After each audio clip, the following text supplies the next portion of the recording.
ajoyib ovqat berib qarab to'yadi.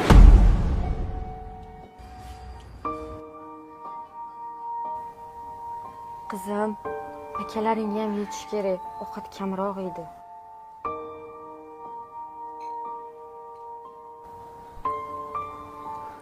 Qizim, shu sen bugun bitta tush ko'rinman. Tushimda zo'r restoranga boraman. Go'shtli ovqatlar, salatlari bilan desertlar ham qo'shib yeyman. Shunga negadir qornim to'q. Menga shu ovqatni yeyishvorasan, ha? Rahmat, dadajon. Oshpazsan qizim.